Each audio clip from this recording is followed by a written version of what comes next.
అదే RTV app వార్తల్ని క్షణాల్లో చదివే అవకాశం ఉంటుంది. ఒక న్యూస్ పేపర్, ఒక టెలివిజన్ ఛానల్ మీ చేతుల్లో ఎప్పుడూ ఉంటాయి.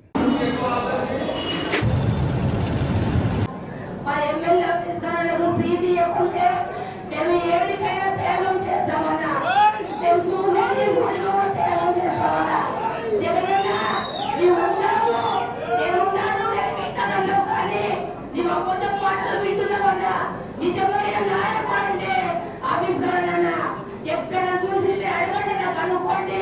మీరు అపస్కరణ చేసిన పనులన్నీ కూడా నీతి నిజాయితీగా పోరాడిన ప్రతినిత్యము ఇంటికి తలుపు తెరిచి ఇంటికి వస్తే అన్నం పెట్టి ఆదరించిన వ్యక్తి ఎవరు లేరన్నా ఎమ్మెల్యే.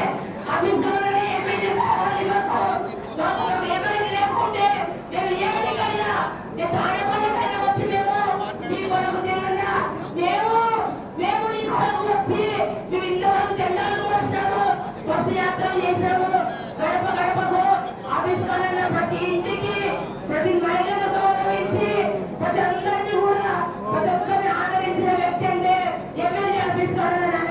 మీరు దయచేసి రావాలన్నా మీరు మా విన్నపాలు విని మీరు పైకి తిరగవలసిందిగానే కోరుతున్నానన్నా. దయచేసి నేను ఒంటరిగా ఉండి కూడా అన్న ఆఫీసుల దగ్గరికి వచ్చినప్పుడు నన్ను ఆదరించి నన్ను ప్రేమించిన వ్యక్తి. నేను ప్రతి విషయంలో కానీ వాటిలో కానీ ఎక్కడ వెళ్ళినప్పుడు కానీ ఎక్కడ కూర్చున్నప్పుడు లేచినప్పుడు కానీ ప్రతి ఒక్కరు కూడా ప్రజల అభిప్రాయాలు పేరు పంచుకున్నారన్నా. ఎందుకన్నా జగన్ గ్రహిస్తున్నావన్నా, చెప్పుడు మాటలు వింటున్నావన్నా. దయచేసి వినోదంగా నీవు మళ్ళీ ఎమ్మెల్యే అభిప్రాయాలనేమో కావాలన్నా నువ్వు దయచేసి సీటు ఇవ్వాలన్నా. లేకుంటే ఏ కార్యకర్త కానీ ఎవరు పురుషులు కానీ ఎవరు వృద్ధులు కానీ ఎవరు కూడా మేము సపోర్ట్ చేయకుండా వేరే వ్యక్తికి సీట్ ఇస్తే మేము జగన్కే సీట్ ఇస్తే మేము మళ్ళీ పని చేస్తాము, ఇది సీఎం గా చేసుకుంటాం. కానీ అభిప్రాయాలకు సీట్ ఇవ్వకుంటే మేము అసలు మేము చేయలేము, మేము రాలేము కూడా నీ దగ్గరికి. ఎందుకంటే నువ్వు జగనన్నా నువ్వు గుర్తించుకోవాలని మమ్మల్ని దేవుడు ఉన్నాడని చెప్పిండు. దేవుడు ఉన్నాడని ప్రతి ఒక్కరు చెప్తున్నావు. కానీ అన్నా నువ్వు ఎక్కడన్నా దేవుడు అన్న అభిషేకాలు దేవుడు లాంటి మర్చిపోయారా? ప్రతి నిత్యము ఉండి అందరినీ ప్రేమించి ఆదరించిన వ్యక్తిని ఎందుకన్నా నువ్వు కాదంటున్నావు? అభిషేకాలను ఏమి తప్పు చేసిందన్న మా అభిషేకాలన్నా చెప్పన్నా, చెప్పు దేవుడన్నా. నువ్వు చెప్తేనే మేము వింటామన్నా. తప్పు లేదు, మేము ఎట్లా ఒప్పుకోమన్నా. వేరే వాళ్ళు సీదిస్తే మేము ఒప్పుకోమన్నా. దయచేసి శిరస్సు వచ్చి నీకు శిరస్సు వచ్చి జగనన్నా నీ కాళ్ళు పట్టుకుంటామన్నా. మేము నీ కాళ్ళు మొక్కుతామన్నా. మా ఇష్టాలకు సీటీయవలసిందిగా రాబోయేందుకు కోరుతున్నాను. బస్సు యాత్రకి అందరికీ నీకు సిద్ధంగా మేము పనిచేసినామన్నా. జగనన్నా ఒక్కసారి మా కర్నూలు వైపు చూడన్నా, మా అన్న అభిషేకాల వైపు చూడన్నా. మాకి అన్యాయం జరుగుతుందన్నా. మా ఎమ్మెల్యేకి టికెట్ ఇవ్వాలన్నా. నేను ఒకటే దయచేసి మా కన్నీళ్లతో మేము వేడుకుంటున్నాము. మేము అంతగా నష్టపోతాము.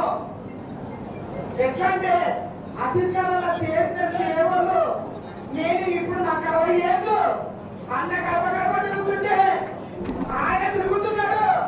కానీ తిరిగితే మన పైన జగనన్నకి దీవెనలు ఉంటాయి, కర్నూలు అభిషేకాలకి దీవెనలు ఉంటాయి. అది గడప గడప ప్రోగ్రాం చేస్తే శత్రువులు కూడా ఎదురు చూస్తులు తింటారని అన్నది.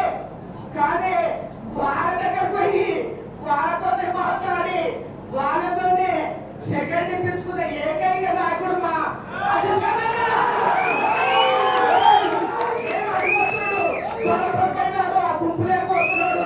వాళ్ళు వీధి మనుషులు. నాకు భయం వేసింది. ఆ పుట్టిన నాది తొలపురము. వాళ్ళ ఎదుగుదల నాకు తెలుసు అని నాకు భయం వేసింది. రాత్రి 8 అవుతుంది. కానీ ఆ గుంపులోకి పోయి వాళ్ళతో సెకండ్ ఇప్పించుకొని వాళ్ళతో మాట్లాడే చేసిన ఏకైక నాయకుడు మా అభిషేకం. ప్రతి ఇప్పుడు అది నా పొరపాటు తెలుగుదేశం పాటు ఈ రోజు నేను గంటపరంగా చెప్తున్నా. అభిషేకాలలో కొరకే చూస్తున్నారు. నిన్న టికెట్ లేదంటే తెలుగుదేశం వల్ల నాకేమన్నా తెలుసా? అక్క వెంకటరమక్క ఏమన్నా జరుగుతుంది అక్క మీ వాటిలో ఇంతన్నా మేము తెలుగుదేశం పైన వాళ్ళ కొరకి తండలు పట్టుకొని మేము ఆయన ప్రెసిడెంట్ గారు కూడా ఉండేది చాలా మంది నన్ను పలకరిస్తున్నారు. అలాంటి వాళ్ళకి మేము ఏం సమాధానం చెప్పాలని జగనన్నా మీరు ఒకటే అడుగుతున్నా. గడప గడపకి అంత ఆధారంగా ఉంది, అన్ని బాగుండేవి. కరోనా టైంలో ఎంత పని చేసినాడంటే మా ఆఫీస్ కదన్నా ఈ కర్నూలుకే తెలుసు.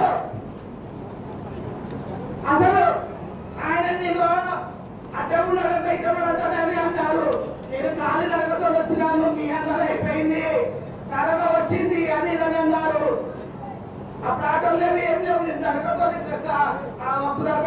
పోలీసులు ఏది కొడుతున్నావు మనం అంటే మా అన్నం కూడా ఎక్కడ అన్న నేను వచ్చి చూసి కన్నీళ్ళు పెట్టుకొని అన్న బాగున్నాడు పెరిగిన అది ఎప్పుడారు ఆయన చేస్తుంటే ప్రజల ఆదరణ వస్తుంది. కరోనా వచ్చింది అది వచ్చింది ఇది వచ్చిందని లోపల పెట్టాలని చూసి కానీ సింహం ఏం చేసింది తెలుసా? సింహం బయటకు వచ్చి ప్రతి నా మాటలు అర్ధరాత్రి కానీ మా కార్యకర్తలు ఫోన్ చేసి మన మాటలు ఎక్కడమ్మా అంటే అయిపోతుందంటే రాత్రి మాకి అమ్మా వాళ్ళ కూరగాయలు వద్దాలా, వాళ్ళకి బియ్యం వద్దాలా, వాళ్ళకి వద్దాలా అని అన్ని ఏకైక సరుకులు అందించిన నాయకుడు మా ఆఫీస్ కన్నా చెప్తున్నా. అలాంటి నాయకుడు మేము ఎక్కడ పోగొట్టుకుంటామన్నా రాబోయే నువ్వు పైన అంతా తెలియజేయాలన్నా మా కూడా ప్రతి నిత్యము అక్క నీకే సమస్య ఉంది, అన్నా నీకే సమస్య ఉంది, తమ్ముడు నీకే సమస్య ఉందని చెప్పి ప్రతి ఒక్క సమస్యలు తీర్చినటువంటి నాయకుడు మన కర్నూలు ఎమ్మెల్యే అభిషేక్ గారు అని చెప్పి తెలియజేసుకున్నారు. ఇటువంటి నాయకుడికి ఈ రోజు సీటు లేదని చెప్పి మనకు తెలియడం చాలా బాధాకరము. కాబట్టి మనకు దయచేసి హైకమాండ్ కూడా గుర్తించి వైఎస్ జగన్మోహన్ రెడ్డి గారు మరొకసారి పునరాలోచించి మరీ జగన్మోహన్ రెడ్డి గారికి సీటు ఇవ్వవలసిందిగా మనవి చేసుకుంటున్నాను. ఎందుకంటే పార్టీలకు అతీతంగా ముస్లిం మైనార్టీలు అయితేనేమి, ఎస్సీ ఎస్టీ సోదరులు అయితేనేమి, రెడ్డి సోదరులు అయితేనేమి ప్రతి ఒక్కరు కూడా కులాలకు మతాలకు అతీతంగా మన కర్నూలు ఎమ్మెల్యే అభిషేక్ గారికి మద్దతు ఇస్తున్నారు. ఇటువంటి మాస్ లీడర్ ని, ఇటువంటి నాయకుడిని మీరు వదులుకోవడం చాలా దురదృష్టకరం అని చెప్పి నేను తెలియజేసుకుంటున్నాను. ఇప్పుడిచ్చే నాయకుడు మీకేమన్నా మా ఎమ్మెల్యే అభిషేక్ గారి కంటే ఎక్కువ ఉన్నారంటే మీరు ఇవ్వచ్చు. కానీ గెలుపు గుర్రాన్ని పక్కన పెట్టి మీరు ఓడిపోయే గుర్రాన్ని నేను తీసుకొచ్చి పక్కన పెడుతున్నారంటే చాలా దురదృష్టకరం. జగన్మోహన్ రెడ్డి గారు ఏదైతే నినాదం తీసే ప్రతి ఒక్క కాన్స్టిట్యున్సీ ఎంత ముఖ్యమో అదే విధంగా ఆ లీడర్ కూడా తెలివిగా ప్రజల చేత ఉన్నవాడిని లీడర్కి ఇస్తేనే ఈయన గెలుస్తామని చెప్పి నేను తెలియజేసుకుంటున్నాను. ఎవరో చెప్పుడు మాటలు, ఎవరో మాటలు విని, ఎందుకంటే కొన్ని గ్రూపు దుష్ట శక్తులు ఏకమయ్యి అభిషేక్ గారికి ఇస్తే గెలిచాలంటే ఒక అభిషేక్ గారికి మాత్రమే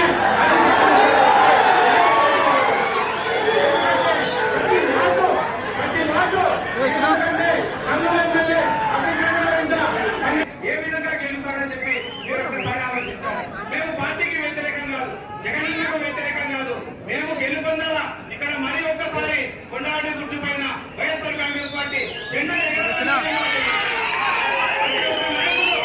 స్వచ్ఛందంగా వచ్చినారు, ఎవరికి బలవంతంగా పిలిచలేదు. మళ్ళీ కర్నూలు ఎమ్మెల్యే అభిషేక్ గారికి ఇస్తేనే మా జీవితాలు బాగుంటాయని చెప్పే స్వార్థంతో ప్రతి ఒక్కరు ఇక్కడికి వచ్చినారు.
మరిన్ని వీడియోస్ కోసం ఛానల్ ని సబ్స్క్రైబ్ చేయండి, లేటెస్ట్ అప్డేట్స్ కోసం వాట్సాప్ ఛానల్ ని ఫాలో చేయండి అండ్ లింక్ డిస్క్రిప్షన్ లో ఉంది.